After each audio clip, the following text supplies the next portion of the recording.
ரதிய காட்டுப்படியில் அக்கா அடை தோசைக்கு என்னெல்லாம் எடுத்து வச்சுருக்கேன் வாங்க பார்ப்போம். புழுங்கல் அரிசி, இட்லி அரிசி அது ஒரு 100 கிராம். இது வந்து பச்சரிசி, பொன்னி பச்சரிசி தான், அது ஒரு 100 கிராம். அப்புறமா பாசிப்பயிறு ஒரு 50 கிராம், கடலைப்பருப்பு ஒரு 50 கிராம், துவரம்பருப்பு ஒரு 50 கிராம், இது ஒரு வேர்க்கடலை, பச்சை வேர்க்கடலை 50 கிராம். இது வந்து நம்ம உளுந்து அது ஒரு 1/4 கப்பு தான் போட்டிருக்கேன், ஒரு 3 ஸ்பூன் இருக்கும். இப்போ இது எல்லாத்தையும் எடுத்து ஒரு பவுலில் போட்டு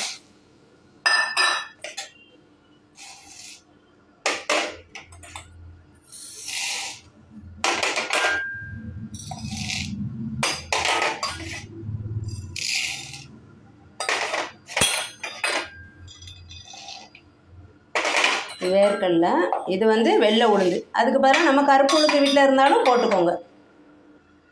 இப்போ அக்கா இந்த ஒயிட்டு கொண்டக்கடலை வெள்ளை, அது வந்து ஒரு கைப்பிடி அளவு எடுத்துருக்கு. அப்புறமா இதுக்கு கொஞ்சமாக நம்ம ஊற வைக்கும்போது கொஞ்சமாக ஒரு 1/4 ஸ்பூனு வெந்தயம். இது எல்லாத்தையுமே நல்லா கழுவிட்டு நம்ம இப்போ ஊற வைக்கணும்.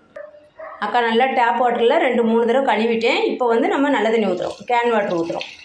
ஊற்றி இப்போ அப்படியே கொண்டு அக்கா ஃப்ரிட்ஜில் வச்சுருவேன். நம்ம திட்டமாக தண்ணி ஊறுறதுக்கு நம்மளுக்கு எவ்வளோ அளவு வேணும், ஏன்னா தண்ணி வேஸ்ட் பண்ணக்கூடாது. நம்ம நாளைக்கு அடை தோசை தான் செய்ய போகிறோம், அப்புறம் தண்ணி மீதி இருந்தால் வேஸ்ட் ஆகிரும். அதனால் நம்ம அரைக்கிறதுக்கு எவ்வளோ தேவையோ அந்த மாதிரி மட்டும் தண்ணி இது மூழ்கிற அளவுக்கு ஊற்றினா போதும். இது அக்கா அப்படியே ஃப்ரிட்ஜில் வச்சுருவேன். நைட்டு அரைச்சிலாம் ஃப்ரிட்ஜுள்ள மாவை வைக்க மாட்டேன் அடை தோசைக்கு. காலையில் எடுத்து அரைச்சிட்டு ஒரு 10 மினிட் நம்ம அப்படியே மூடி வச்சுட்டு அதுக்கப்புறம் அதில் என்னெல்லாம் சேர்க்க போகிறோங்கிறத அக்கா காலையில் மாவு அரைச்சதுக்கப்புறம் என்னெல்லாம் சேர்க்கலான்னு பார்ப்போம். இப்போ அக்கா இதை அப்படியே ஃப்ரிட்ஜில் வச்சுருவேன். நல்ல இது இந்த மாதிரி நீங்கள் அடை தோசைக்கு ரெடி பண்ணி அக்கா மாதிரி அளவு போட்டு இந்த மாதிரி இந்த வேர்க்கடலை, இந்த பாசிப்பயிரெலாம் போட்டோம்னா நம்ம அடை வந்து ரொம்ப ரொம்ப ரொம்ப டேஸ்டியாக இருக்கும். இந்த மாதிரி போட்டு செய்யுங்க. உங்களுக்கு இந்த சிகப்பு அரிசி கிடச்சா சிகப்பரிசி, கவுனி அரிசி எதுனாலும் ஒரு கைப்பிடி போட்டுக்கலாம். பச்சரிசியை கொஞ்சம் கம்மி பண்ணிவிட்டு இப்போ இதை அப்படியே எடுத்தாக்கா ஃப்ரிட்ஜில் வச்சுறேன். மார்னிங் உங்களுக்கு வந்து தோசை அரைக்கும் போது காமிக்கிறேன். அவ்வளோதான் அக்கா. நைட்டு மிக்ஸி ஃப்ரிட்ஜில் ஊற வச்சுட்டேன்ல வேர்க்கடலை, சன்னா, அடை தோசை நம்ம அன்றைக்கி இது எப்படி ஊறியிருக்கு பாருங்கள், சூப்பராக நல்லா ஊறிச்சு. இப்போ காலையில் நம்ம டிஃபன் பண்ணுறதுக்கு முன்னாடி ஒரு 10 நிமிஷம் முன்னாடி எடுத்து வெளியே வச்சுட்டு உடனே அரைச்சிடலாம். அரைச்சி ஒரு 10 நிமிஷம் வைக்கணும். இப்போ நம்ம மிக்ஸி ஜாரில் போட்டு அரைச்சிடலாம். கொஞ்சம் குறப்பாக தோசை மாவு பார்த்து கொஞ்சம் தண்ணி ஊற்றி அரைச்சிட்டு வரணும். இது இந்த வேர்க்கடலையும் சன்னாவும் போட்டுக்கிறனால ரொம்ப ரொம்ப ரொம்ப டேஸ்டியாக இருக்கும். கருப்பு கொண்டக்கடலை கூட போட்டுக்கலாம். இது அக்கா அரைச்சிட்டு வரேன். இந்த தண்ணி ஊற்றியே அரைங்கப்பா, தண்ணி வேஸ்ட் பண்ண வேணாம். நம்மளுக்கு வேர்க்கடலாம் போட்டுக்கனால சத்து போயிடும். இந்த தண்ணி தான் அக்கா ஊற்றிருக்கிறேன். இப்போ இந்த தோசை மாவு பார்த்துக்கு நம்ம எவ்வளோ தண்ணி ஊற்றணுமோ அரைச்சிட்டு வந்துடணும். இப்போ அக்கா அரைச்சிட்டு வந்துட்டேன். இங்கே பாருங்கள், இந்த பதத்துக்கு அரைச்சிக்கோங்க. ரொம்ப நைஸாக விழுவிழுன்னு அரைச்சா அந்த அடை தோசை டேஸ்டியாக இருக்காது. நம்ம எதுக்கு நைட்டு காலையில் எந்திரிச்சு அக்காவுக்குலாம் சில நேரம் எந்திரிச்சு ஊற போடுறதுக்கே மறந்துடுவேன். அதனால தான் நைட்டே ஊற போட்டு ஃப்ரிட்ஜில் வச்சுருப்போம். எந்திரிச்ச உடனே நம்ம டிஃபன் பண்ணும்போது பிரேக்ஃபாஸ்ட்டுக்கு அரைச்சிக்க வேண்டியதான். இதை ஒரு பவுல் மாற்றிடுறேன் அக்கா, இன்னும் ஒரு ஷிஃப்ட்டுக்கு வரும். இப்போ அடுத்த ஷிஃப்ட்டு போடும்போது இதில் என்னெல்லாம் போடுறோன்னா ஒரு 1/2 ஸ்பூனு சோம்பு போட்டுக்கோங்க, ஒரு 2 காஞ்ச மிளகா, சும்மா காரத்துக்கு நம்ம சட்னி காரம் வச்சு அரைக்க தான் செய்வோம். ஒரே ஒரு பச்சை மிளகா போட்டுக்கணும். இதுக்கு தேவையான சால்ட்டு 1/2 ஸ்பூன் ஃபுல்லாக அக்கா கல் உப்பு போடுறேன். சின்ன வெங்காயம் ஒரு 6-7 போல் போட்டு அரைச்சிக்கலாம்.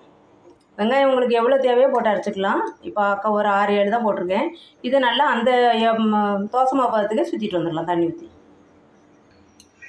அவ்வளோதான். இதுவும் அந்த பதத்துக்கு அரைச்சிட்டு வந்துட்டேன். ரொம்ப நைஸாக அரைக்க வேணாம். இது நம்ம அந்த இது கூட சேர்த்துடலாம். ஃபஸ்ட்டு ஸ்ட்ரிப்பு அரைச்சது கூடவே சேர்த்து நல்லா கலந்துக்கலாம். இப்போ இதுக்கு கொஞ்சமாக பெருங்காயம் போட்டுக்கணும். நல்லா வாசனைக்கு ஒரு 2-3 சிட்டிகை சேர்த்துக்கோங்க. இப்போ இந்த மாவு தோசை மாவு பார்த்து கரைச்சிக்கோங்க. கொஞ்சம் பத்தலைன்னா கொஞ்சம் தண்ணி மிக்ஸியை கழுவி ஊற்றிக்கலாம். இது எனக்கு ஊற்றுறதுக்கு பத்தம். இது இந்த அளவு கரைச்சிக்கோங்க. சால்ட்டு 1/2 ஸ்பூன் ஃபுல்லாக அக்கா கல் உப்பு போட்டிருக்கேன், அதுவே கரெக்டாக இருக்கும். நல்லா பெருங்காயம் போட்டதுக்கப்புறம் நல்லா கரைச்சிட்டு ஒரு 5 மினிட் 10 மினிட் அப்படியே மூடி வச்சுட்டு அப்புறம் சுடலாம், உடனேவும் சுடலாம். இப்போ அக்கா ஒரு 10 மினிட் கழித்து ஊற்றலான்றது. அவ்வளோதான். 10 நிமிஷம் கழித்து அக்கா இப்போ அடை தோசை ஊற்ற போகிறேன். அடுப்பில் தோசைக்கல் காய வச்சுட்டேன், நம்ம ஊற்றிக்கலாம்.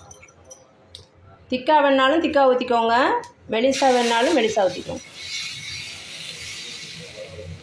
நம்ம மெலிசாக தேய்க்க வரும் நல்லா.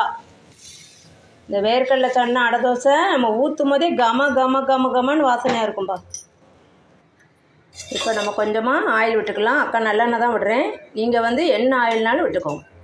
கீயும் விட்டுக்கலாம். குழந்தைங்களுக்குன்னா கீ விட்டு கொடுங்க. பெரியவங்களுக்கு கீ இப்போ ஒத்துக்கும் அப்படின்னு சொன்னால் கொலஸ்ட்ரால்லாம் இல்லைன்னா நம்ம கீ விட்டு சுட்டிங்கன்னா சூப்பராக வாசனை கமன்னு இருக்கும். இது வேகும் போதே நம்மளுக்கு இந்த சன்னா இந்த வேர்க்கடலை வாசனை ரொம்ப சூப்பராக இருக்கும்பா. சின்ன வெங்காயம் இல்லைன்னா நீங்கள் பெரிய வெங்காயம் போட்டுக்கலாம். சின்ன வெங்காயம் உரிக்கிறது கஷ்டமாக இருக்குது அப்படின்னா பெரிய வெங்காயம் போட்டுக்கலாம். ஒன்றும் தப்பு இல்லை. கொஞ்சம் வேகட்டும் தோசை. இந்த அடை தோசை அக்கா என்ன பண்ணுவேன், அடியில் கொஞ்சம் நல்லா வெந்ததுக்கப்புறம் நம்ம பெரட்டினோம்னா பெரட்டி போட்ட பிறகு சீக்கிரமாக எடுத்துடலாம். அது கொஞ்சம் டேஸ்ட் நல்லாயிருக்கும். அடியில் முருகலாக வெந்துடணும். கல்லில் ஒட்டுமோ அப்படிங்கிற கவலையே கிடையாது. அவ்வளோ சூப்பராக வரும். நம்ம ஆனியன்லாம் போட்டிருக்கிறதுனால சூப்பராக வரும். அவ்வளோதான், நம்ம எடுத்துடலாம். எவ்வளோ சூப்பராக மொறுன்னு நம்ம அதான் அடியில் கூட கொஞ்சம் நேரம் விட்டுட்டிங்கன்னா நல்லா மொறு எப்படி இருக்குது பாருங்கள். நல்லா ப்ரௌனிஸாக சூப்பராக டேஸ்டியாக இருக்கும். இதுக்கு காம்போ அக்கா வந்து பச்சை மிளகா ஆனியன் சட்னி, சின்ன வெங்காய சட்னி தான் வச்சுருக்கிறேன். தேங்காய் கொஞ்சமாக பொரிகளில் அதிகமாக வச்சு பச்சை மிளகா வேர்க்கடலை இது வெங்காயம் சின்ன வெங்காயம் போட்டு சட்னி வச்சுருக்கிறேன் அக்கா. அதுதான் இன்றைக்கி காம்போவுக்கு இதுக்கு சூப்பராக இருக்கும். ரொம்ப சூப்பராக இருக்கும். தேங்காய் பொரிக்கடலை தேங்காய் கம்மியாக வைக்கணும். பொரிகளில் அதிகமாக வச்சு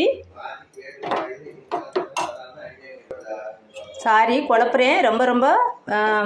ரொம்ப டேஸ்டியாக இருக்கும். இந்த நம்மளுடைய என்ன அடை தோசை அக்கா வீடியோ எடுத்துகிட்டு இருக்கும்போது என் ஹஸ்பண்ட் அங்கே பேசிகிட்டே இருக்காங்களா, அதனால் எனக்கு கொஞ்சம் இதாக கன்ஃபியூஸ் ஆகுது, சாரிப்பா. இது வந்து நம்ம தேங்காய் அதிகமாக வைக்கணும்.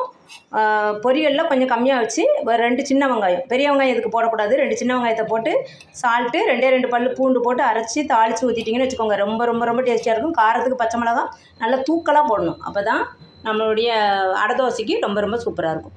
இந்த வேர்க்கடலை சன்னா அடை தோசை நீங்கள் செஞ்சு பாருங்கள். ரொம்ப டேஸ்டியாக இருக்கும். மார்னிங் பிரேக்ஃபாஸ்ட்டு நல்ல ஃபில்லிங்காக இருக்கும். 2 தோசை சாப்பிட்டாலும் நம்ம இதில் எல்லா பருப்பும் போட்டிருக்கிறதுனால பெருங்காயம் போட்டிருந்தோம். ரொம்ப டேஸ்டியாக வாசனையாக இருக்கும். செஞ்சு பாருங்கள். பார்த்துட்டு அக்கா கமெண்ட்டில் எப்படி இருக்குன்னு சொல்லுங்கள். அக்கா ரதியக்கா அடுப்படியில் சட்னி வெரைட்டி ஆஃப் சட்னி இது வந்து 51.